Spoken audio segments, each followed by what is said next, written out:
I'm Sergey Bratus. This is Rebecca Shapiro, who did all the work. I am a research assistant professor at Dartmouth. She is a PhD candidate in our lab. You know, for who we are, well, you know, we're here from the frozen north, the northern Appalachia, and it's a live free or die state. This talk will be, as Travis just brilliantly introduced it, about the deep magic that is being used everywhere whenever a program runs and is severely underappreciated, as any deep magic is. So what we're going to show you is that there is enough power in just the linker loader to be borrowed to write in the ELF metadata, just in ELF metadata, not malformed or anything, any program you might care to write, any transformation of your process memory, any transformation of your runtime that you care to do, which is to say it's Turing complete, it's got loops, and Bex built it. The interesting thing about this is, besides illustrating a philosophical principle on which I will expound profusely in just a few moments, it happens before memory protections are set, and it doesn't care about ASLR at all, because this is the linker loader, this is the thing that finds the dynamic symbols. It's the keeper of the names. And ASLR is nothing to it. So with that in mind, you know, I'm sure you can find some interesting obfuscation, offensive, defensive uses of this thing. We're going to talk about the general mechanism and what it teaches us about what our operating systems really are, because this is what hacking is about. There is the computer as taught and programmed, and then there is a computer as it exists, really. We find that computer through exploiting it. If your system has not been exploited, you don't understand it. And exploits these days are no less than programs running on the target. They come in encoded as crafted data, although there are other delivery methods, but this is the most common. And they reliably cause the target to run a computation that it was never intended to run. It happens to do that by leveraging a bug, an error, a feature. These are known as primitives, and there is a brilliant introduction in FRAC 61, Article 6 by JP that talks about this particular one primitive, which looks like a really weird assembly instruction. AAB, A4, BMO, right? 4 bytes almost anywhere. And if you're familiar with format strings, %n is that thing that you can leverage to cause the internals of the print formatter converter to do a computation for you that was never ever expected and can be quite a nasty surprise to the owner of the system.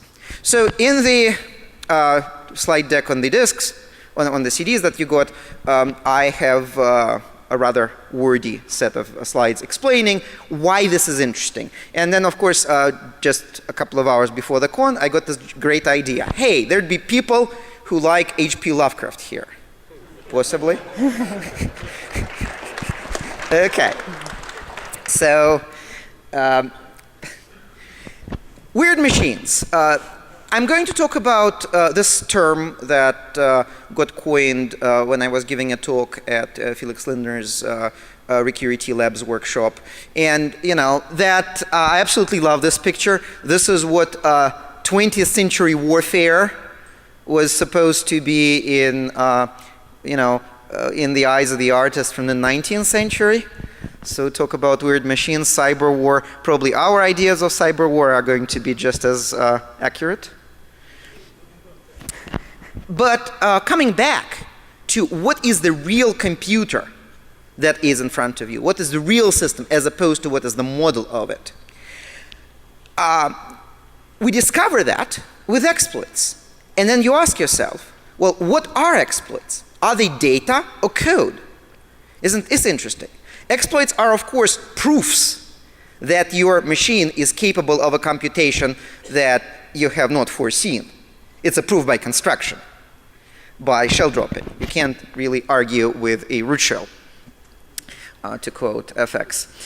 But exploits show up as inputs, but they run on the target. So what the hell is up with that? Is this a von Neumann machine or some strange Harvard architecture machine, or maybe Miskatonic University of Arkham kind of an architecture? So an exploit is a weird stored data program running on the target. And if you think about your code as this Lovecraftian entity that you just summoned up to work on your data, build your mystic pyramid. This is actually Yog-Sothoth. He's the gate. He holds the key. He is the key. So, yeah, we're not summoning anything in this auditorium. I can't afford the liability insurance. Neither can Dartmouth. So, this is your code. Its tentacles reach into your memory and fiddle with bits of data, pulling it up, pulling it down, rearranging them. And this is how you build the computation that you want. But if you look carefully enough, and this is how people think of their code. Oh, there is code, there is data. But if you look carefully enough, it's a bunch of little octopi-like things, each with a small number of tentacles, working on a very small piece of your data that you control. And if some of them are interesting in that they present a bug or a feature or a primitive, then you can build a machine out of them by manipulating this metadata. To this machine, your metadata is bytecode. The primitives themselves are the little implementations of that bytecode. And this has been the hacker folklore of advanced exploitation since at least 2000. I take absolutely no claim except to naming it and dragging it out as a sort of a coherent body of folklore. If you don't take my word for it, look at Halvor Flake's talk, which he gave at Infiltrate last year. Where have we seen that? Well, this is of course how virtual machines work. A virtual machine has this bytecode, and you implement those little bytecodes. And the only difference between a weird machine, that is what runs your exploit, the collection of your primitives that pass the control and data flow through some areas of memory that you control, is that for a virtual machine, your bytecode is usually contiguous. For a weird machine, it's not. So that tape is really broken. And so think of your target that does anything interesting as this rich, dancing, singing, milk-giving, woolly pig, right? And it's also a code-running pig. If there is enough complexity in the target, how is this for authors Clark a fourth law? Any complex enough memory reading writing program is indistinguishable from a virtual machine on its data, as long as you can craft the data. Input data for a complex enough program is indistinguishable from bytecode for the pieces of the grand monster that you manage to decompose, unwind the tentacles of the monster, and isolate which memory locations are serving for your implicit flows.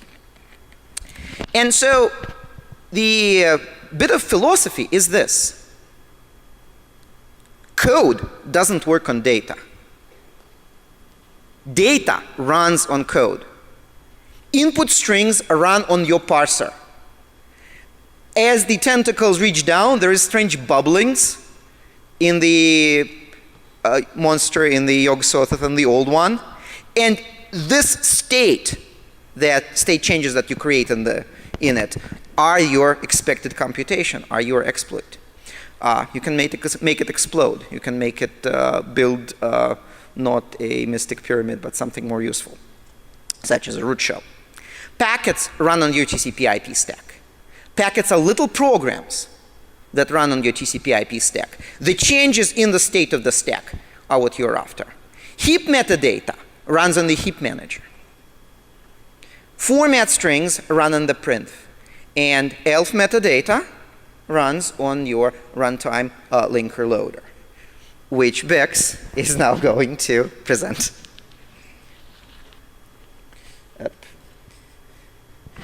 So think of this entire folklore as bringing the idea that you're programming weird machines when you're exploiting something.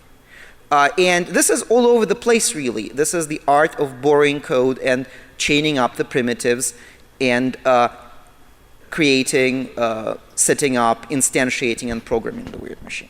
We're showing you a weird machine that's there and that's well-formed, but would love to see its uses for more interesting purposes.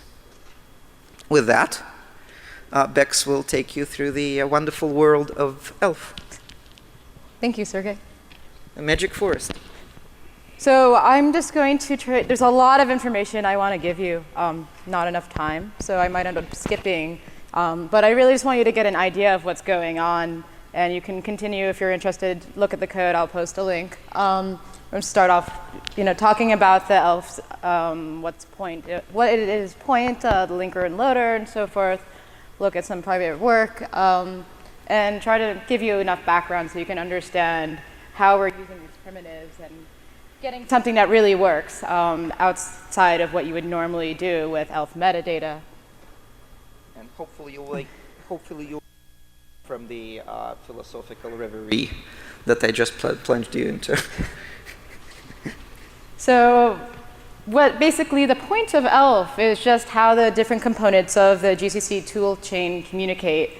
You have the assembler, static linker, and so forth. But in the end, there's a metadata that's structured so that each component knows how to act on its input, how to lay it out, how to compose it, and so forth.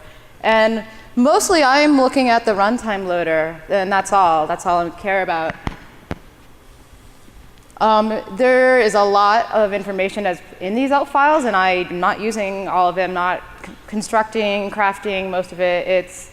But I'm looking with symbols, relocation entries, and so forth. Well, that's pretty much all I'm working with, and the dynamic linking information. There's a dynamic table that helps tell the runtime loader where everything is, and that is what I work with for this tool set I'm making, or I'm calling it a tool set. And just to give you some idea of how many different sections are there in ELF file, each one with its own function in constructing the runtime, in the modern binary, more than 30. Yes. So all data and or code, metadata, so forth, is contained in ELF sections, except the section headers themselves and the segment headers themselves. Typically, there's one section header per section, and the header just helps you look up where in the file the section is supposed to be, understand its permissions in memory, read, write, execute, where it should be loaded, and so forth. And most sections contain either metadata and is a table of the same type of metadata in a single section, null terminated strings for the string table, mixed data, something statically allocated, and the code itself, which is called text. And there are a couple of sections I'm focusing on for this talk. They are the most useful in trying to craft metadata and get some extra computation out of the runtime loader. And first, with the symbol table, symbol tables provide information on all variables, all functions, and so forth, so you know where it's located. Sometimes there's a value, sometimes there's other information, the size, how to look it up for the linker. And then here's just some example symbols. There is one that's a variable standard in and has a preset value. Second one is a function, also has some value in there. And then the definition, so this is the structure itself. There's a name, which is actually a pointer into the string table. There is some information about it, value and size. And if I may. And think of this data as something that the dynamic linker loader eats and finds you the right library, loads the right library, and connects up the little stub that your call goes to in the procedure linkage table through the global offset table, and through a little this little stub, the dynamic linker gets called, finds the symbol, and loads the symbol into memory. And since the lookup is actually by name, there is a little hash table involved in that, and it just jumps around that hash table until it finds the match, so that it knows what symbol is there to be loaded. Now, the thing about this is that the complexity of these operations is pretty damn high. And it starts resembling your Lovecraftian old one, or that woolly, singing, milk-giving pig. And so the question is, should we manipulate that data? What can we get? And I'm not really talking about buffer overflows. Assume that it's perfectly legal. It's just that some of those offsets are going to be pointing at other structures. And think of my own grandpa in the process.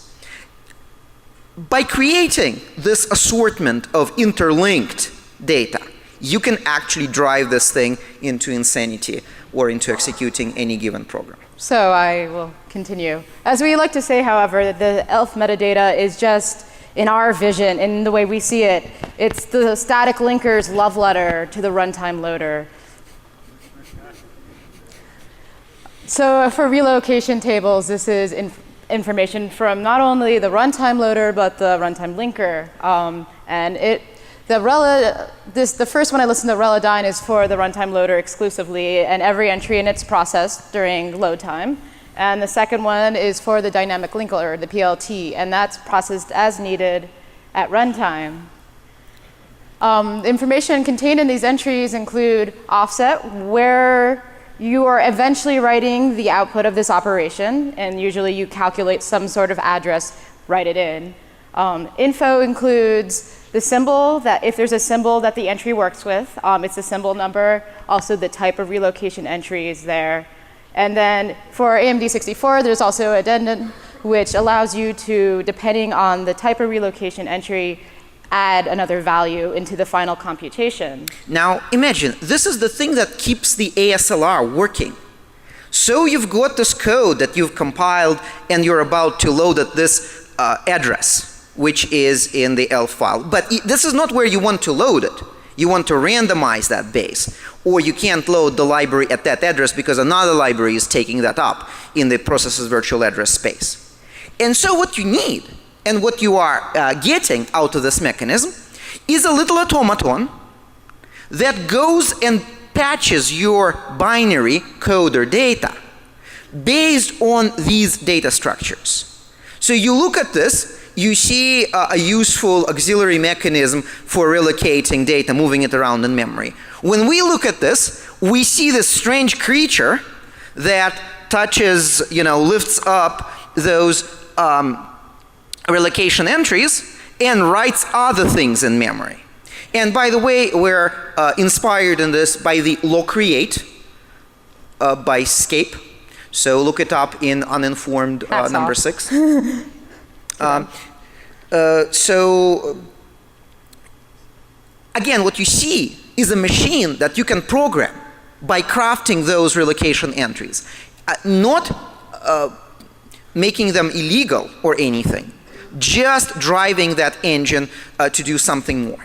So Two other sections that are interesting are the global offset table and the procedure linkage table. And the global offset table is merely a table of addresses. It's used by the linker to look up any LinkedIn functions that you do not know where exactly they reside until runtime. It also contains a pointer to the linker function that's actually invoked during linking, runtime linking. And this link map structure that contains everything you really need, or the linker needs, to perform the linking for each, and there is one structure for each library, for each ELF object that is there. There is a link map structure.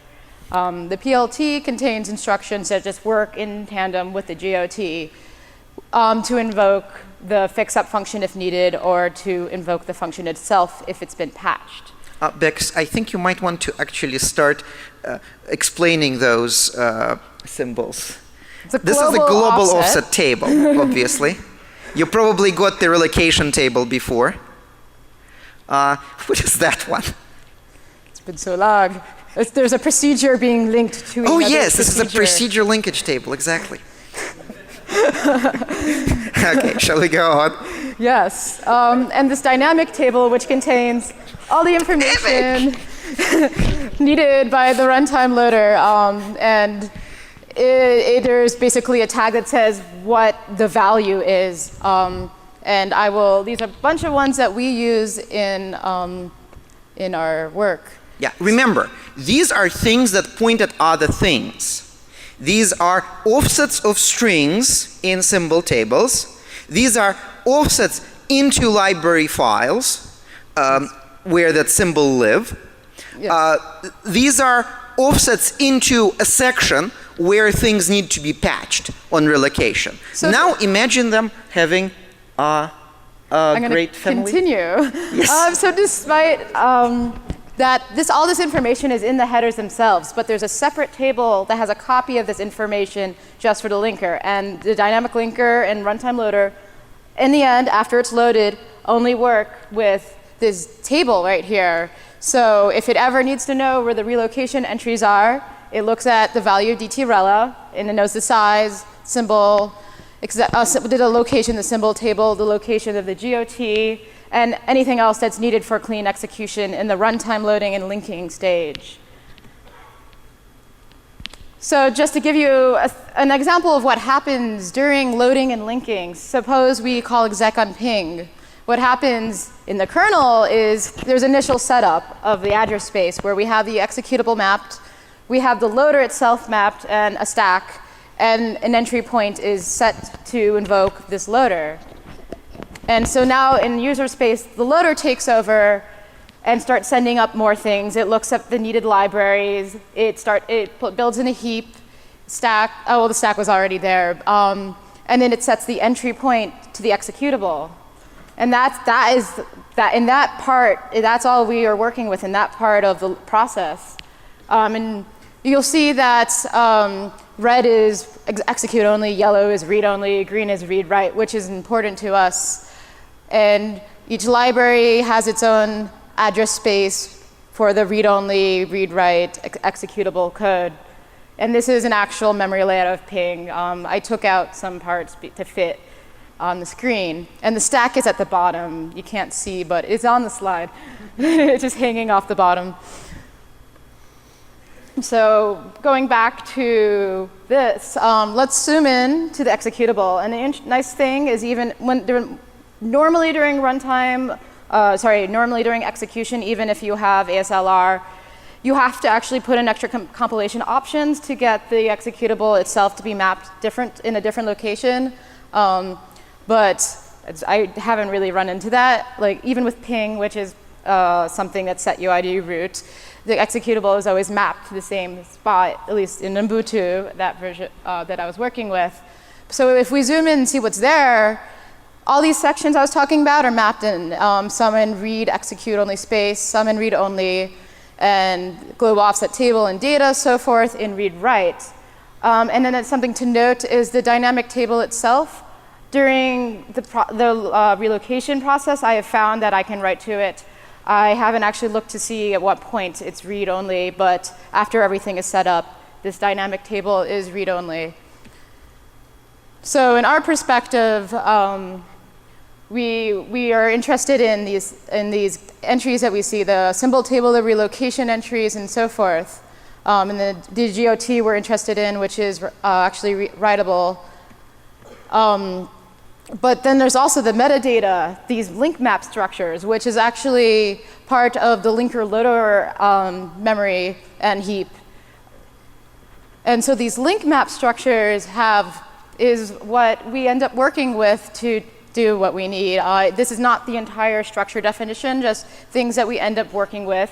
It contains the base address of where the library is loaded. It actually contains pointers to the dynamic table entries that we're interested in.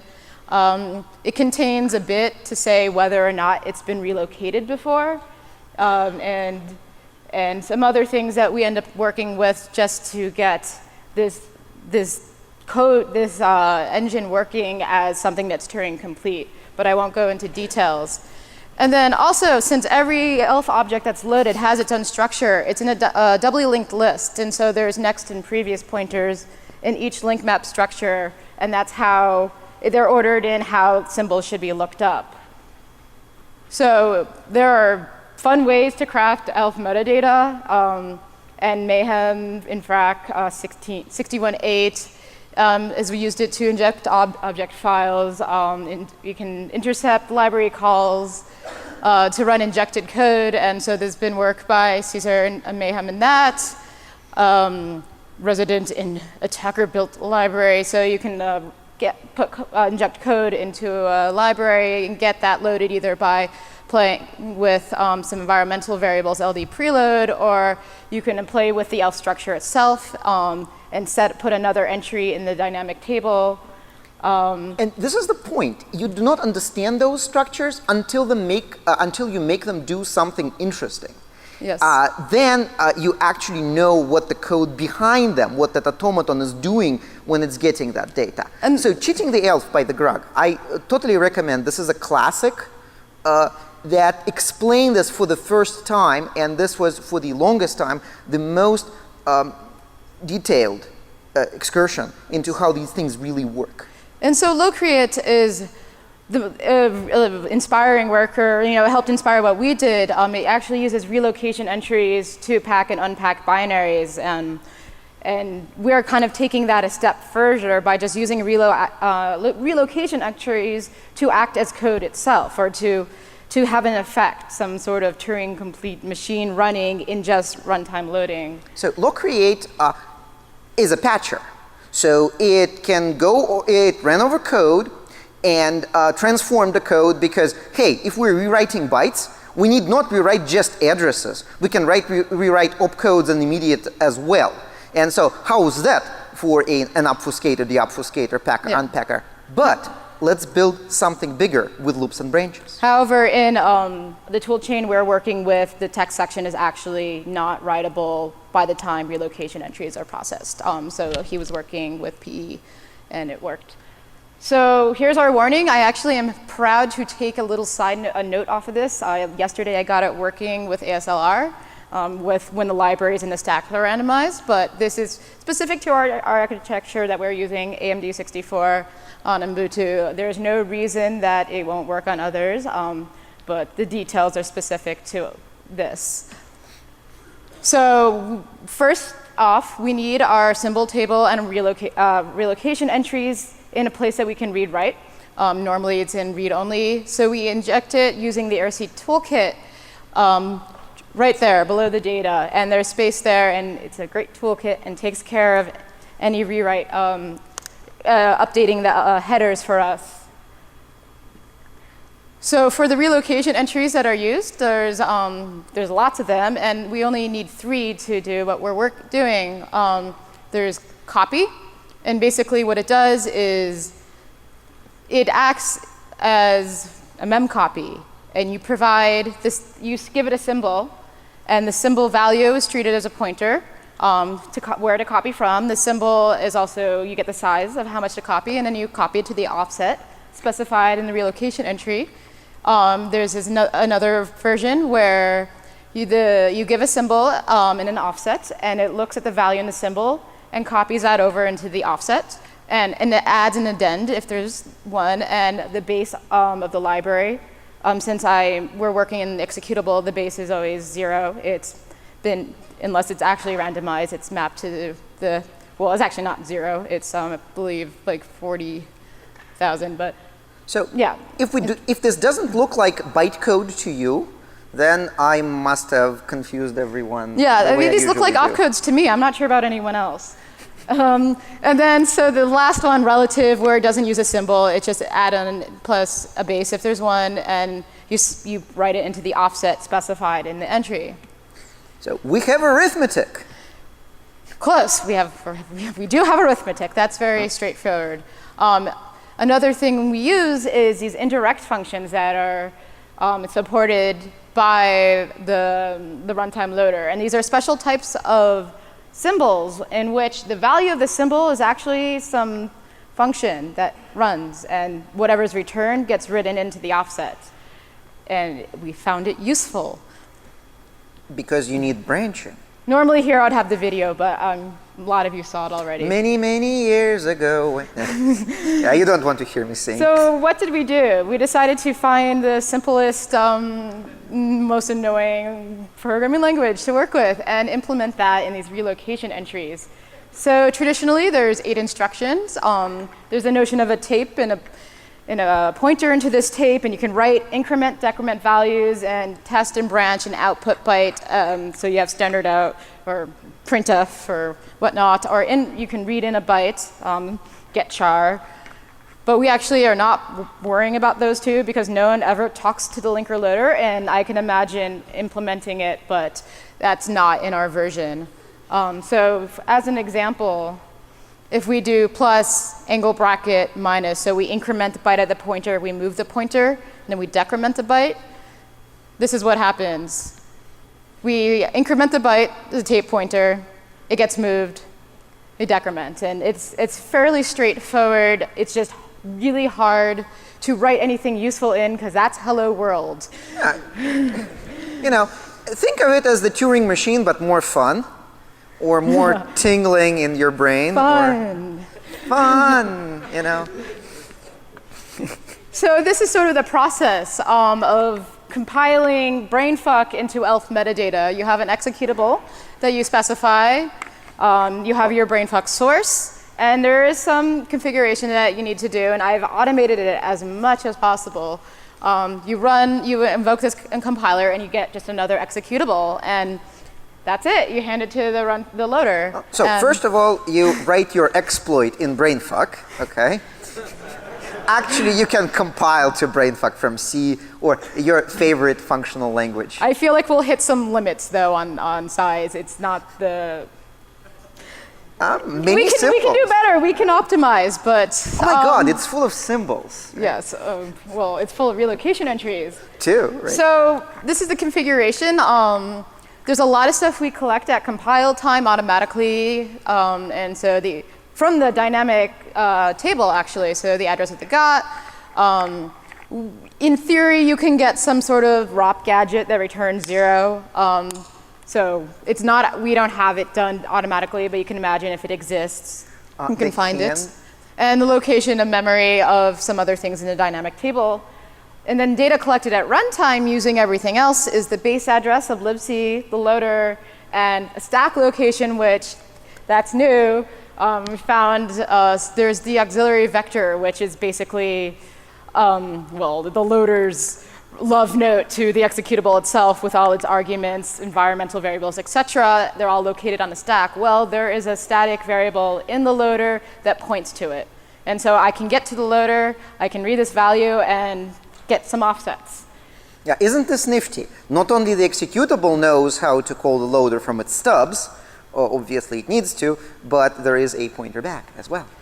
So I am not giving you the full setup. You need to read the code for that. I'm trying to simplify things, but the basics of what you need for a brainfuck, there's more you need if you wanted to execute cleanly, in that you have your brainfuck execute in the metadata and then have your executable itself complete. There you need more than just this, and I put a little note at the end. So for the symbol table, we inject a couple of symbols, the address. There's one that holds the address of the tape head, or wherever the tape head is pointing at. A copy of the tape head value, an address of, an address of this symbol, the copy of the tape head value that we need so that we can do some copy operations. Yeah. So observe, the tape is now this, the tape is now spread through the ELF metadata. But that's okay, because you see an RTLD, I see a bytecode interpreter. Yes, and so sorry, the last symbol is just the ROP gadget that we need, something that returns 0, an address of that. And for the relocation entries, we actually have, well, before the instruction starts, we have some setup that's needed so we can clean up. And so we can find all these base addresses of libraries. And then we have all the instructions. Then we have some cleanup instructions, and I'm calling them instructions. They're just relocation entries that do something useful. And then some cleaning, and then the originals. So we can actually have the executable execute after we do whatever we want. So this is how the tape pointer looks to us. We have our 2 symbols that we need, the address the tape head is pointing at, and a copy. And just as a note, anything on the tape needs to be in read-writable memory. And yes, and not just the tape, though, the relocation symbols as well, because we edit them on the fly. But luckily, this is the case because the memory protections, the bulk of the memory protections get set up later. So we need, okay, so we need 2 instructions. I'm sorry. We need 2 relocation entries to give you a movement of a tape pointer. One of them, I'll show this little demo. That's not a demo, it's an animation. So first we calculate, we have the offset of tape pointer value, basically the next symbol down. And then we have, so we can start writing to it and copy it over. We have, so the symbol of the T pointer, sorry. What we do is the T pointer is a pointer to the symbol. We read that out, and we end up using, good morning, me.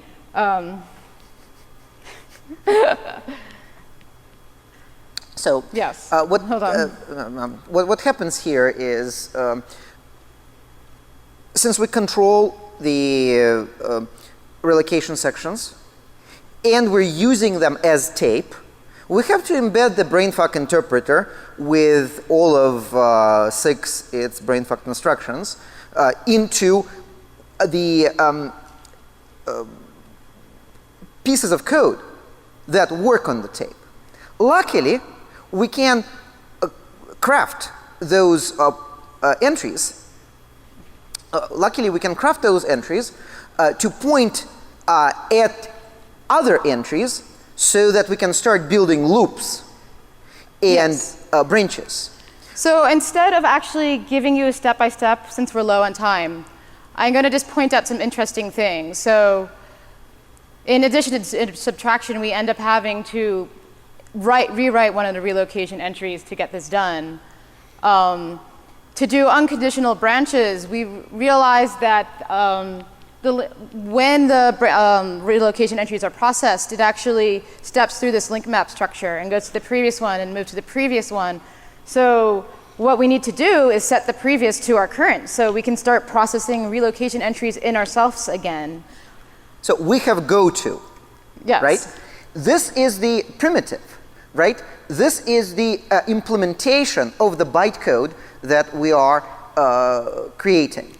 And the fact that a particular pointer is pointing and then is being followed to the next primitive enables us to do looping. Yes. And so we have to do some extra work to make sure it loops again, because after the first time memory permissions are set, it doesn't try to relocate twice. And that sets some permissions, so we can't rewrite ourselves again. But we use this little chunk right here to end up clearing out this relocated bit, so it will process itself again later, which is very nice. And so we have loops.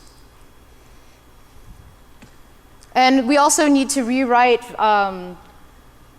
some of the relocation, the dynamic table entries to point to where it should go next and the new size of the relocation entries that we're processing. But again, the functionality is helpfully already there. Yes. This is what the relocator actually does of itself. So to do conditional branches, we use this indirect function symbol. And the interesting part is this shindex, if it's 1, it treats it as an indirect function. If it's 0, it treats it as whatever values in that symbol is just a value. So we end up doing it is telling that to overwrite this end, which basically end is where the relocation entries stop being processed. So we can either set it to 0, so the next time the loop executes, it stops, or we can set it ends up being something way bigger than any of the relocation entries, and it will keep on going, and we can fix everything up in the end. And so we have branches. We have an instruction that behaves differently, whether it reads a 0 or a non-0. So to get actual details of how we do it, I look at the code. It's on GitHub. I'm going to skip the demo because I want to move to something a little more practical. We injected a backdoor into ping. And so by doing this, we don't use the brainfuck. We actually create our own primitives to start following pointers. At a known place is a pointer to the link mech structure of the executable, and from there, we can start finding where the libraries are, and from there, we can figure out what addresses to write into the global offset table, so when the functions are invoked, it invokes what we want instead of what the linker tells it to, since there's a value there. And so what happens is we rewrite the symbol over and over and update the value through these relocation entries and how they work with the symbol. And what we end up getting, we can get the base address once we get where the link map structure is itself. And from there, we can find any function in the library that we're linking. And so I do want to demo this. And the version of ping that I have has this interesting argument, this type. And I actually have, the way we work this is we tell stircase comp to exec instead. And that's how we can get a shell. And we also need to tell it not to set UID back. Ping is set UID root, and then eventually drops privileges. We can trick it into not dropping privileges. So your output is all of your memory space in the process. And you can rewrite it any way you like. So why not rewrite it to give yourself root when a particular option is invoked? So instead of giving a live demo, because I'm a bumbling idiot when it comes to typing, here is a video pre-recorded demo. And you can't read it, but that's fine. So I'm just showing that there's this type that we're playing with. And we end up, so first we compiled our new relocations entries into there, and we set UID ping, so, because it needs to be set UID. And when you run it, normally, this is running at double pace, I don't know why. I must have changed something. So let me pause for a moment. You're a fast typer. So let me pause. So ping works normally with the new relocation entries. Or at least you can ping normally. There's probably some other things that might break, but you can ping normally. But when you put in -t and then we just give it backdoor.shell, it just invokes bash without any arguments. It's just otherwise you get crap in there because we are not using the properly. But what happens is once you evoke it with this, suddenly it calls exec on backdoor.shell, and we prevented the root privileges from being dropped, and now you have a root shell. And we go on to just show that there is no difference in the code itself. And since it's in double time for some reason, maybe we'll have time to see this. There are differences because there's different sizes. We injected metadata. So SHAs are different. But the code itself is not. We only inject metadata. And I am going to probably not let this finish running. I'm going to skip ahead a little bit so I can show you. You'll trust us that if you dump out anything that could be disassembled, and compare the disassemblies, they are exactly the same. The only difference, and all of the program compiled to rewrite your memory at runtime, is in the ELF metadata. So there's difference in, so the left side is our injected version, the version of ping with the injected entries, and the right side is the original. And so the original entries are still there. Ping still executes, but before all of them are our injected ones. And the same goes with the symbol table, but we inject our symbols after the original symbols because everything is referenced from the beginning of the symbol table, and we don't want to mess with the linking that it needs.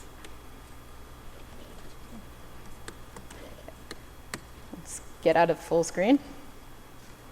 F11, of course.